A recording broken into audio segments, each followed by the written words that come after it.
Hi, everyone. Welcome back to Strong as You Think. So, today I want to start out by having you finish a sentence. So, I'm not as good as. I'm not as good as. So, if you're anything like me, it was pretty easy to fill in that sentence, right? It's easy because, most of our brains are repeating this all day, every day. And so sometimes it feels pretty true. So it was pretty easy to find an end to that sentence because our brains are already doing that all the time. But when you say, I'm not as good as, what does it really mean, right? What does it really mean to think I'm not as good? Either I'm not as good as someone else, or I'm not as good at this. What does that mean? Because we're all so complex, right?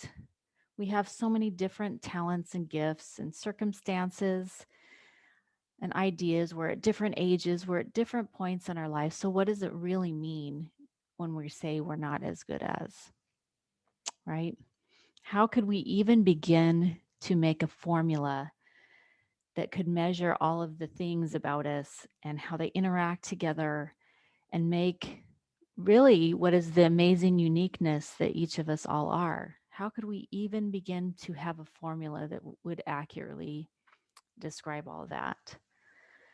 So, yeah, you could probably pick out some individual things and say, I'm not as good as someone is at something, but that's never, ever the full picture, right?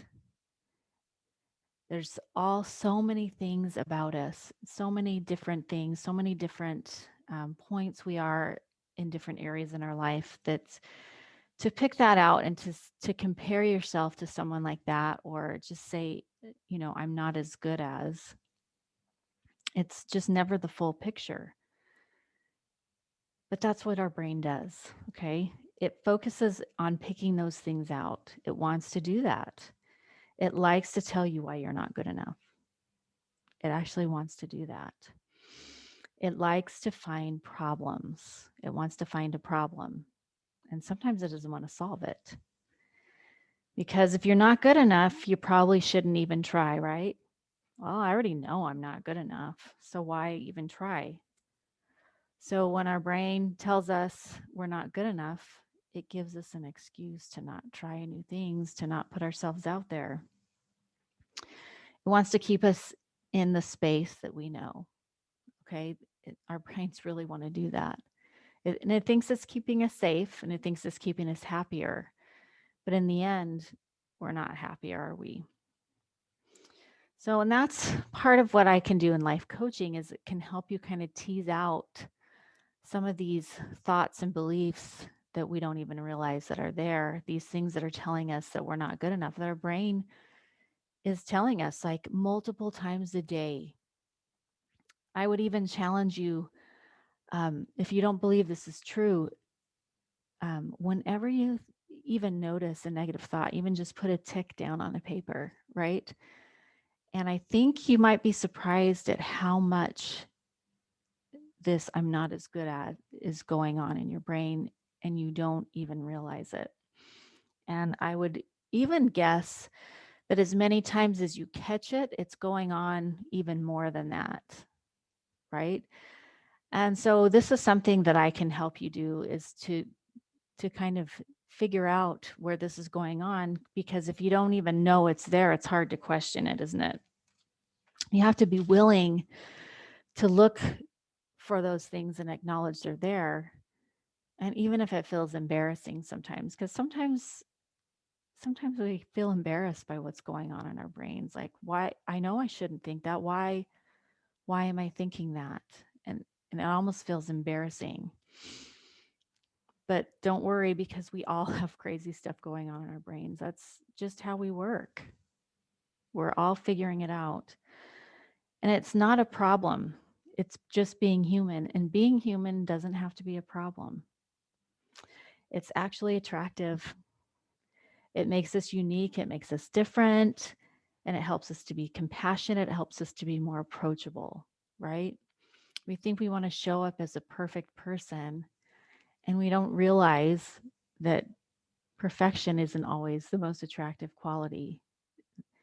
When we're human and we have these qualities, we're actually more approachable, and people feel more comfortable around us. And we're not worse or better than anyone. That's just not possible. That's not where we get our worth from, is from a list of things that we do or accomplish or good at.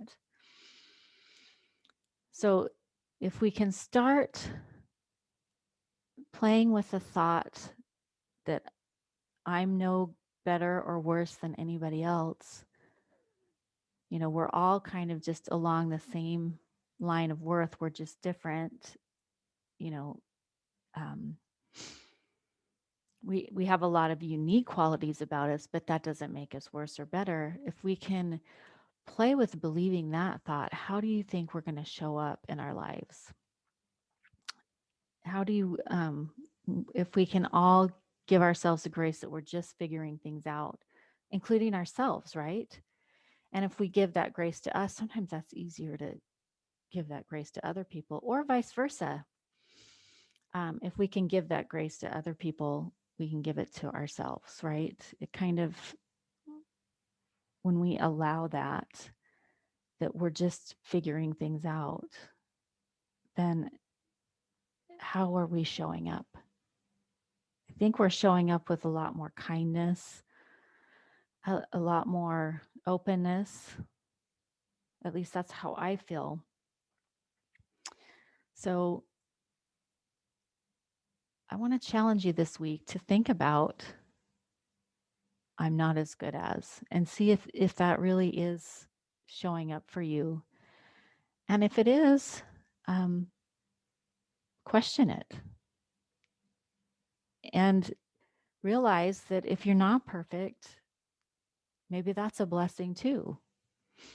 It gives us something in common with almost everybody else, doesn't it? So I'm not as good as, maybe it's not the greatest thought, but it's okay to have it, and it's okay to not be perfect. So I just want to leave you with that, and we'll see you next time at Strong as You Think. Thanks for being here.